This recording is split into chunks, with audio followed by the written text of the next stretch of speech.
Assalamu alaikum arkadaşlar. Biz bugün doğruda Nahmeden dersine program bilgan protokol sistemini işletip kelayotgan bir qism o'quvchilarning darsga kirmaslik va boshqa qiyinchilik bo'lganlik sababli talablarga asosan biz bunga Skype sistemasini darsxonasini ishlatmoqchi bo'ldik. Skype sistemasining darsxonaga kirish, Skype'ni tushirib qachalash, tizimlash ahvollarini sizlarga bir qurib ko'rsatib o'tmoqchi. Skype asli organ biz tarqatgan nusxasi keyin Tom shirkati vakolatan tarqatgan nusxasida va ikki xil nusxasi bor. Tom shirkati tarqatgan sistemada ancha-muncha e'lon bor. Davlat tavalligida Skype to'rbekini ochgandan keyin avtomatik holatda Tom shirkatining Skype tom.com-ga ulangan bo'lg'achqa to'rdoshlarning hammasi shuni ishlatyotdi. Bizning tavsiyamiz mumkin bo'lsa, e'lonsiz asli organ tarqatgan nusxasini ishlatish. Endi hozir men sizlarga shuni o'rganishni boshliqdan tushirishni ko'rsatib o'tay.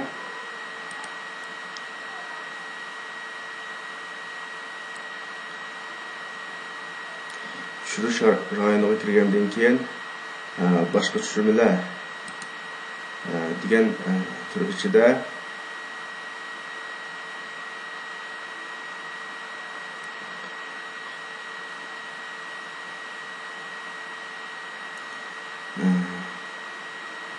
tema qatoriniki birinchisida Skype'ning asli organ tarqatgan e'lonsiz nusxasi degan yozmada Skype'ning e'lonsiz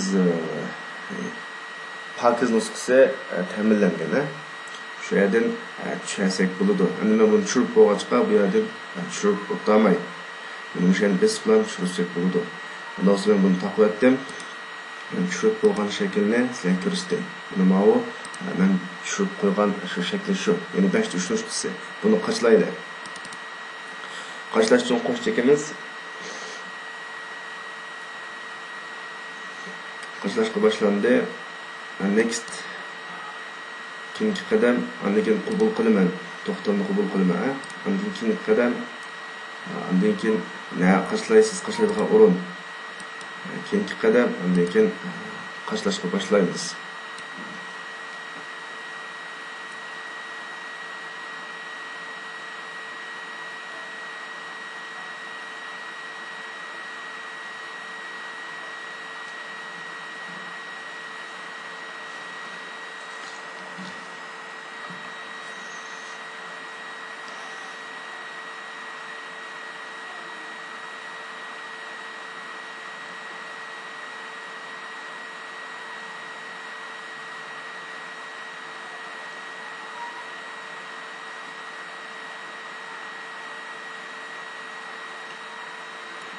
Qachlab oldik, finishni bosgandan keyin bu qachlash tamam. Shundan qo'zg'aldi, Bu şekilde. Odatda mening Windows'im inglizcha o'g'achqa, shu inglizcha qachlarda ham shunday bo'lib qolsa, dastlab til tanlash o'rni chiqadi. O'sha yerdan hanzuch tilni tanlab bersak bo'ladi. Yoki agar inglizcha boshlansa, biz tools degan ko'znak tizimlikning ichidan change language deganning ichidan hanzuchni tanlab bersak bo'ladi. Agar arabcha biladiganlar bo'lib qolsa, arabchani tanlasangiz bo'ladi. Tanlagandan keyin bu yerda ikki ko'znak bor. Birisi ism soladigan, birisi parol soladigan. Agar sizlarning Skype adresinglar bo'lsa, ismni silib, parolni silib kirgizsangiz bo'ladi. Agar adresinglar olmay qolsa, yangidan olmoqchi bo'lsanglar, texi Skype abonent ismi yo'q degan turini bassa, tizimlash ko'znagi chiqadi. Bu yerga sizlar tizimlamoqchi bo'lgan ismdan birini qo'ysizlar. Masalan, men sinab qilib bir ismni tizimlatib boqay. Bu ismni tizimlatdim, ammo o'ringa o'zi yozadi, xohlagan yazsanglar bo'ladi. Ammo o'ringa 6-20 gacha qadar o'zinglar parol solasizlar.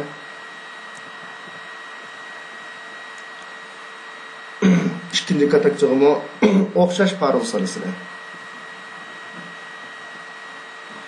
Undan keyin bu o'ringa o'zinglarning ishlatadigan ilxat adresini solasizlar. Masalan, men bir yozib qo'yayman. agar bo'lmay qolib qolsa yozib qo'ysanglar bo'ladi. Lekin ikki kartaga cho'qim o'xshash yozishinglar kerak.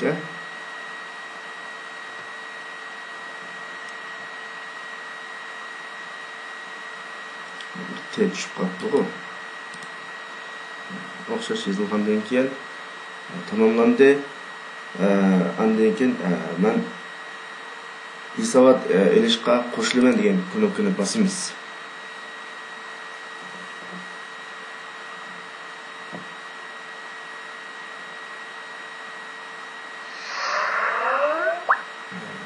Skype adresini Apple'da ha. Andan keyin chiqqan ma ko'znakka davlat tavallik keltirayotgan davlat tavallikni to'shqisanglar bo'ladi, to'shqazmasanglar bo'ladi ha. Mana elvatsak qo'zg'aloq chiqmaydi. Buni elvatimiz bo'ldi. Bizning Skype bitdi degan gap ha. Ma kamera ko'znakni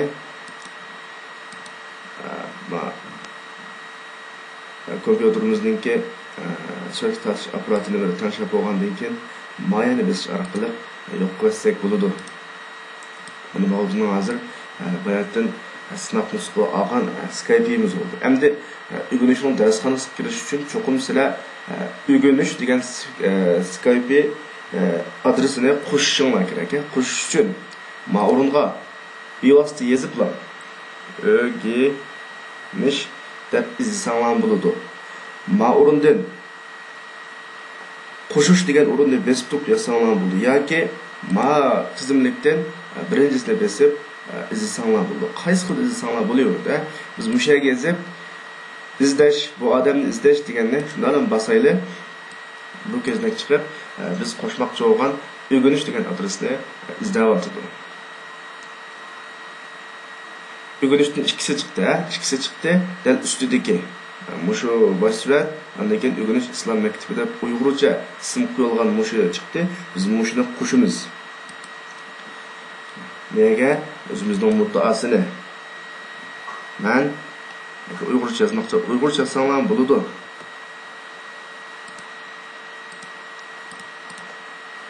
Men darsga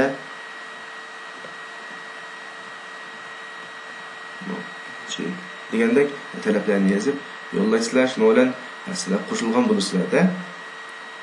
Undan keyin biz mana ko'znakni taqib o'tamiz endi. Taqayotgandan keyin birga bir tur qo'shilgan bo'ladi. O'rganish islom maktabi edi. Endi sizlar bu darsxonaga kirmoqchi bo'lsanglar, mushuni qo'shchiksizlar. Qo'shgandan keyin yana bir ko'znak ochildi. Ochilgandan keyin mushu nomerga telefon qilish degan turining ichidagi sirilmani O'jak sirilmani chekkandan keyin birinchisida Skype'da chiqish. Skype'ning ustiga mouse orqali chekamiz. Chekkandan keyin telefon uriladi. Telefon urilib, taxminan 5 sekunddan keyin bir inglizcha ovozning birisi chiqadi.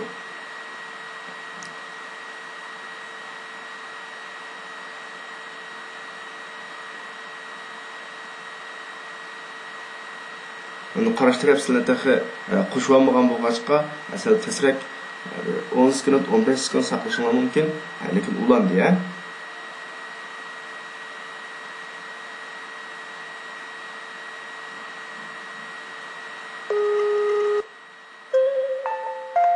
This service is provided in high definition by freeconferencecallhd.com. Please enter your access code followed by the pound. Mush İngilizce ovoz chiqqan vaqtda sizlar mana knopka taqtisini chekib, o'ringa 33 27 37 degan parolni bosasizlar.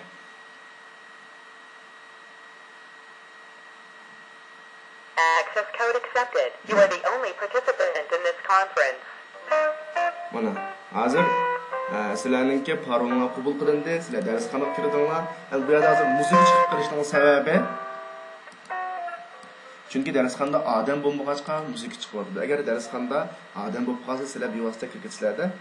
Agar odam kirmagan bo'lg'achqa musiqa chiqib qoldi, sizlar saqlab turasizlar, boshqalar kiradi, undan keyinlar o'zaro to'rlashib, dars boshlandi yoki o'zaro muzokaraga epaqiladi. Mushu bo'yicha darsga qatnashsanglar bo'ladi.